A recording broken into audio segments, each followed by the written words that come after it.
If you watched this movie and actually enjoyed it, then leave. Okay, now that we got the 9-year-olds out of here, let's get serious. Marvel's Avengers is my favorite game ever.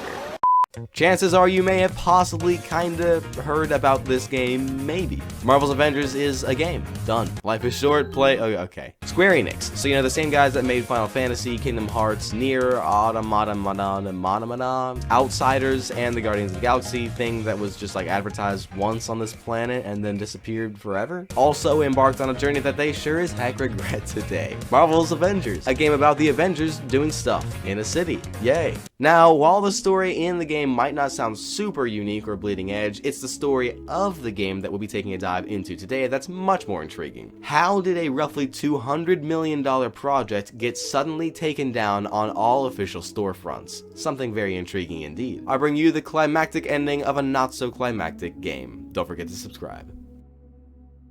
In January of 2017, there were several leaks pointing to a top-secret game by Crystal Dynamics. The guys behind the Tomb Raider reboot series, Gex, and for all you crazies out there, Mad Dash Racing and Whiplash. Bangers. And of course, Disney's 102 Dalmatians, Puppies to the Rescue. I mean, come on man, really? Not much was known about this secret project other than the Crystal Dynamics was involved and a code name, the Avengers product.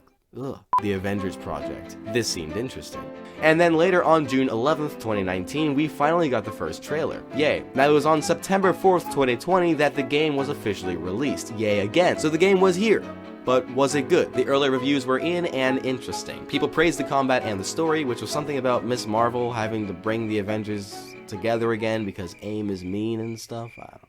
But there were also a lot of complaints. Complaints ranging all over the board, from smaller things like the repetition of the game, user interface, and other little things. Now, while this stuff can definitely build up, there were bigger problems to be worrying about. Because while the game was somewhat decent, people didn't seem to hate everything about it, Crystal Dynamics decided to follow a path that any regular viewer of this channel will know oh so very well. Oh goodness, always when I'm in the middle of recording. Hello! Hello! Look, if you're just gonna sit there and not respond, then I'll just go back to making my video. Dang it. So what do you need? I don't need anything. So then why are you calling? Cause I want something. And what is that? I want your blood. What? Okay, what do you really want? Do you still have those homemade cookies from the other night? Oh, so you're calling about that. No, I ate them all. I'm sorry, bro. See you around. Oh jeez, I hope he knows I was just joking. Something just crawled past my window. Oh no. Oh no! While the production phase seemed to be somewhat clean, there were no apparent reschedules or anything, like most of the AAA companies these days, but there were a lot of problems, and big ones, that didn't see the public headlines until after the release of the game. Let's get the most obvious one out of the way. The pandemic, of course, disrupted things in the studio. But bigger than that was a lawsuit. Now, this is about to get complicated, so take my hand, dear viewer, as we dive deeper into this mess. On September 24th, Marvel Studios started a lawsuit against Marvel's Avengers, the game. The point of this was to hold on to the rights of some of the Avengers, something like that. Just nice. But that's not all. It's easy to say the failure of a game was because of unexpected events and surprises in development, but Crystal Dynamics made a decision in that same phase that might have just sent it all down the path to delisting. Now, if you've watched any of my more recent videos, then this coming part should come as no surprise. Get ready. Microtransactions. Not only did this game have a rough time in development with the disruption of the pandemic, I mean, so was everything, but when the game finally came out, it wasn't all that. The story seemed somewhat interesting and the combat was decent. Sadly, the game was littered with bugs that ruined the experience. But more importantly, the microtransactions. If there's any way to take a gamble and possibly throw your multi-$100 million project down the drain, it's microtransactions. Now, I'm not saying that it's impossible to make a game that has microtransactions, so buyable cosmetics, in-game stores, and loot boxes, and make that game work. What I am saying is that most of the companies making these games can't help but center the game on buying up. Overwatch 2 is a good example of this. I know that by now they've taken some measures to fix things, but when it first came out, it was insane. Pretty much every aspect of the game besides clicking the download button was based on money. Just watch my video on it and you'll see just how bad it was. Suicide Squad KTJL is another decent example. I know it's not out yet, but oh my goodness. The game is loaded with loot boxes, stores where you can buy your favorite Captain Boomerang skin. What the heck? The bigger problem is that these AAA companies can't help but center everything on that right there. Some of these games are pay-to-play games, filled with content behind paywalls. Ugh. And Marvel's Avengers was no different. Now, after these events and decisions when the game was finally out, the player count slowly started to die away.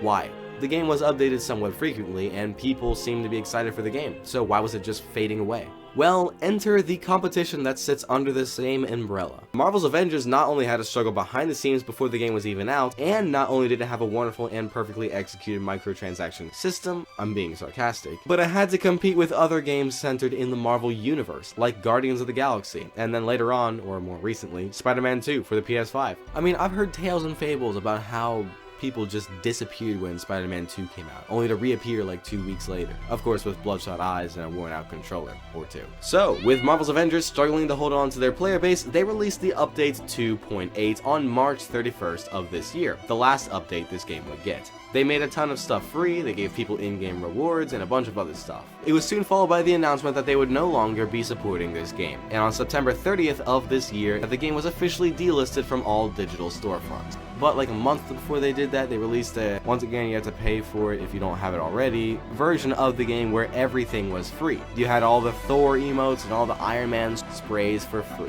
if you got the version of the game. Just another desperate last attempt at making some money.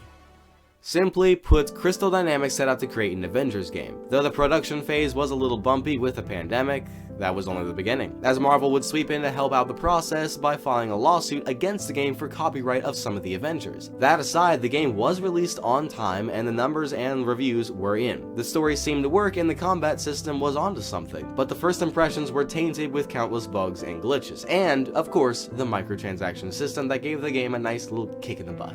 Already fighting to keep people playing, the release of Guardians of the Galaxy raised a lot of problems, and I feel the need to mention something. The Guardians of the Galaxy game was published by Square Enix, the same guys who published this game. Nice. And soon after that, the game was officially delisted from digital stores, wrapping up this whole mess of a situation. Elden Ring is the greatest video game ever created. Bet you didn't see that one coming. Even God helped make this game, he's just not listed in the credits. And if you don't subscribe, and I mean right now, then these miners will be under your house digging all night long, so you'll never get a full night of rest ever again. So, what do you think? Though a lot of what happens to this game was kinda out of its hands, Crystal Dynamics isn't completely innocent. They did kinda follow the average AAA company path and create a game that may or may not have been created to make as much money as possible, even if it means throwing the quality of the game out the window and being stinking annoying to play. But hey, I hope to be back with another video very soon, and if you have any suggestions for future videos, and I mean any, then feel absolutely free to let me know in the comments below. I love you guys, I hope you have a great rest of the day. Man, it feels weird to not have an interrupted outro. And remember, life is short, play great games.